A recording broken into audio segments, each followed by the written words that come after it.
Democracy in Conversation. Welcome to Democracy in Conversation. Through this podcast, we're going to go through the personal journeys of different people and how they have encountered democracy and what it means to them. And today, we have a very special guest. We have Beno Norzai, who is a parliamentary intern here in Canada, and her personal journey is a very unique one.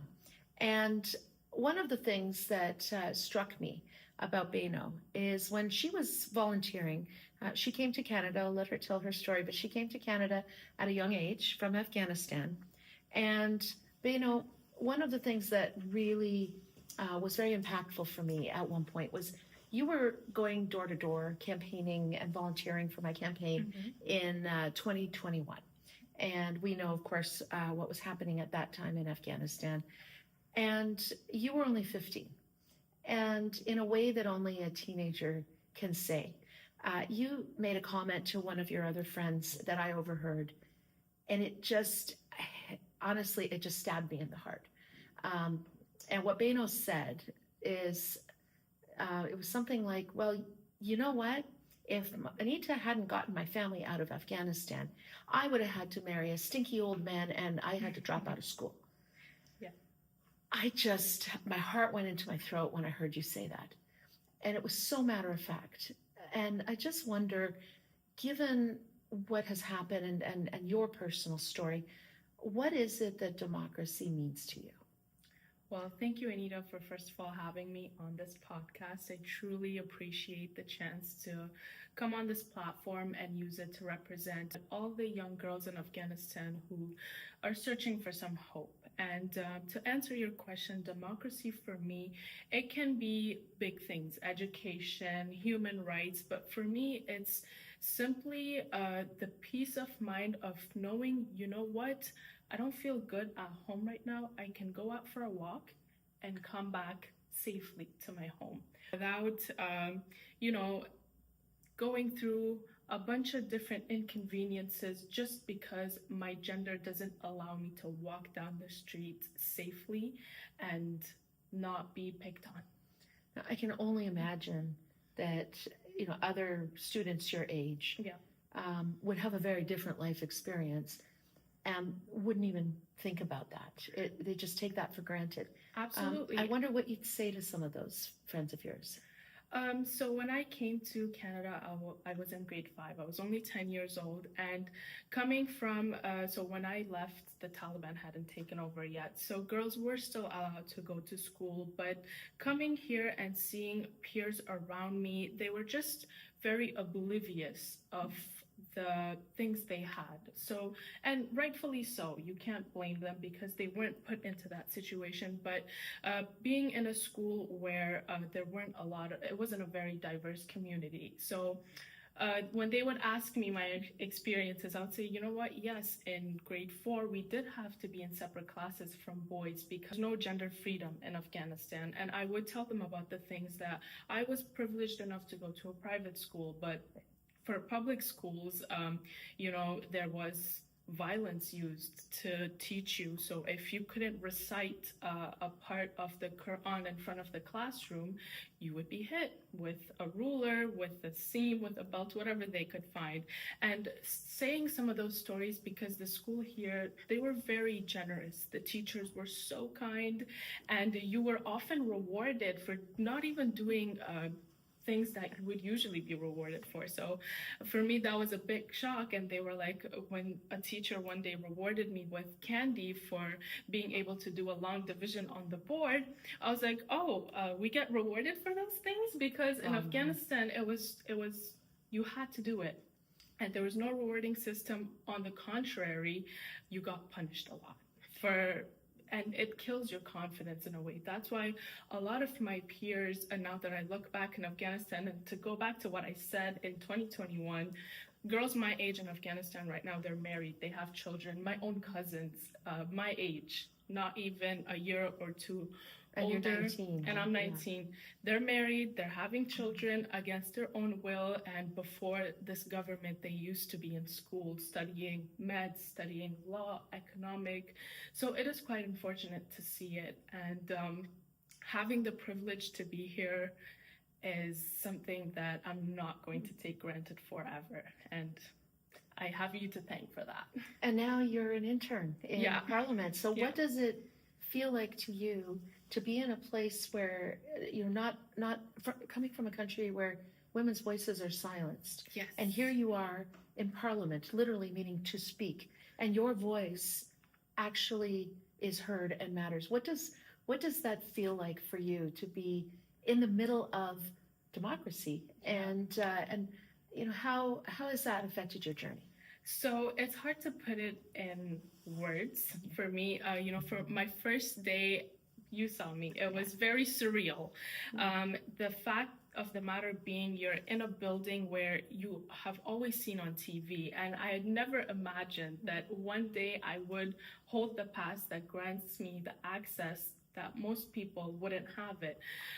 So it was a surreal feeling, and even being an intern, you feel this responsibility upon yourself that, okay, I have been given this chance to make a difference, and I'm going to do it not only for myself, but on behalf of everyone I represent, whether it be my family, my school, my community, my country, but most importantly, it's given me a feeling of pride that I'm here representing the little girls in Afghanistan who are searching for a chance, a light at the end of the tunnel. So, Beno, in 2021, you volunteered on my campaign. Yeah. As we mentioned, you were 15 years old, and it was a particular time.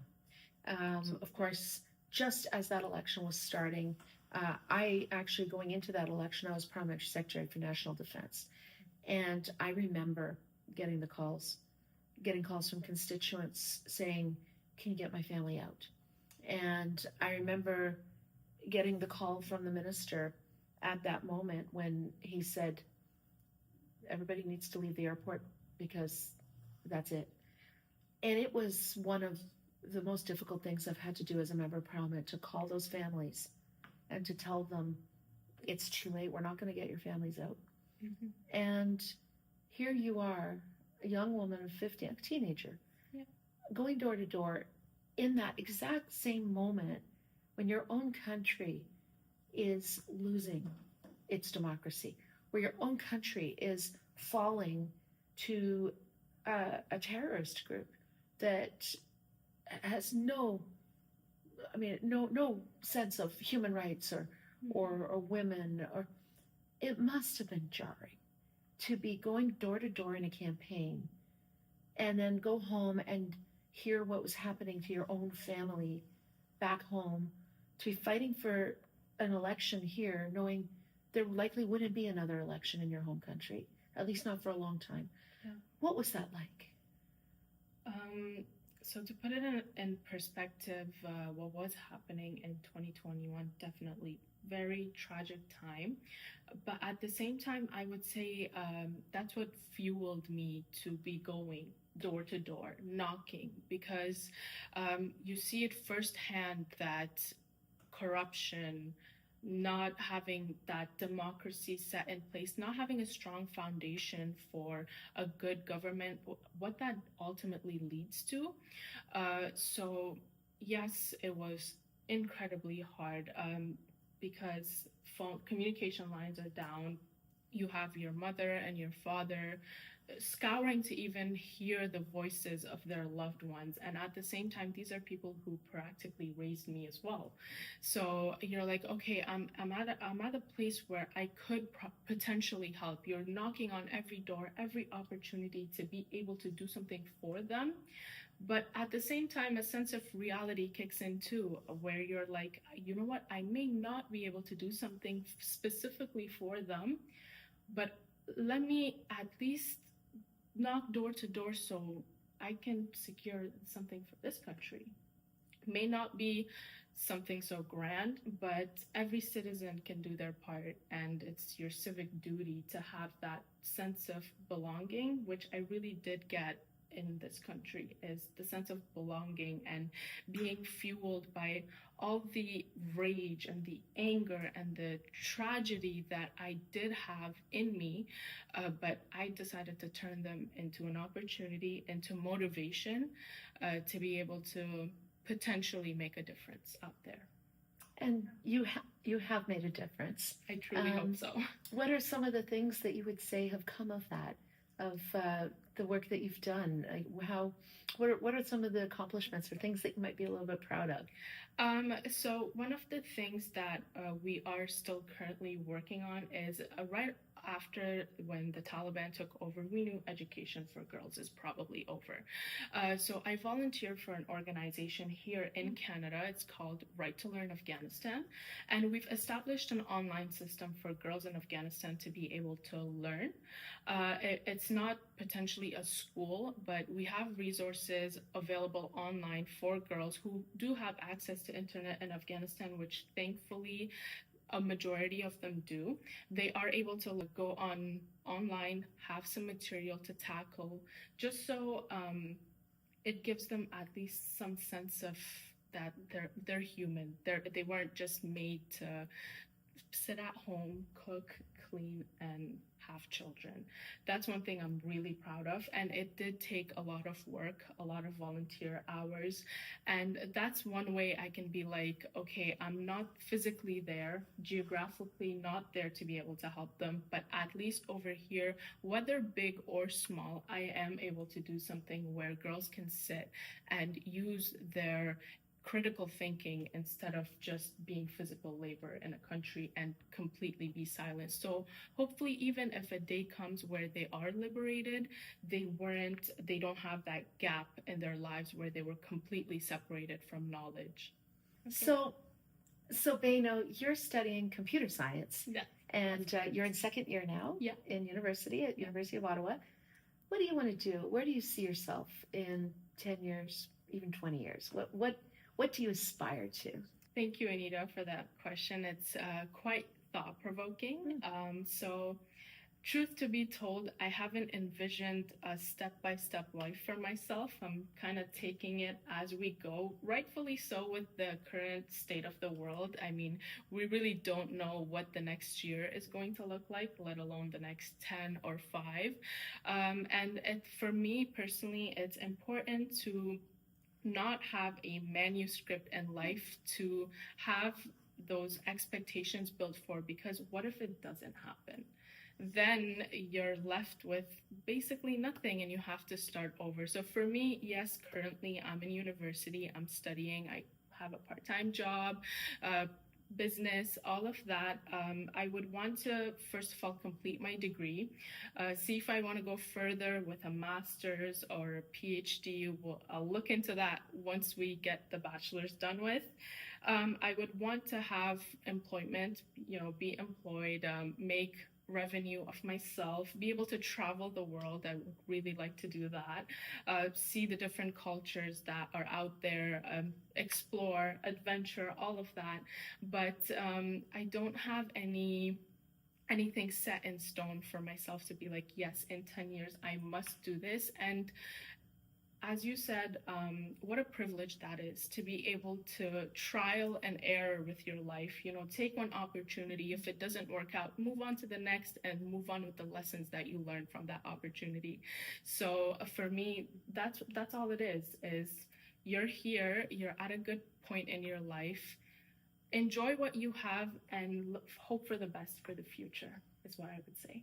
Well, I would say that is really inspiring. Thank you. And for somebody who's so young, yeah. You have already learned so much resilience. Correct. And you already have so much context and so much perspective about the world and so much to offer. And so I'm just absolutely thrilled that you were able to share some of that with us today. And thank you for providing the platform for not just me, but everyone who has stories to share that do deserve to be heard by the world. And with your platform, I believe we can do much, much greater things. So Beno, you were 10 when you came to Canada. That's correct. But when you volunteered on my campaign in 2019, yeah. You were only 13 years old. That's so imagine, what is it that made you at a young age like that actually want to do something like go and help a candidate in an election, go door to door? What made you want to do that, and what was it like for you? So, truth to be told, being the oldest child in my family, I would say I grew up overnight, and that overnight being the day we came to Canada, because coming to a brand new country so far away, it was kind of a culture shock. So, having my parents go back to school, I had to step up and take care of my little brothers at home. So, with that great sense of responsibility, you get to open your eyes up and look around what's happening to you. Why did we have to migrate to a country that's thousands of kilometers away? You start to question what was going on in my country. What didn't I see?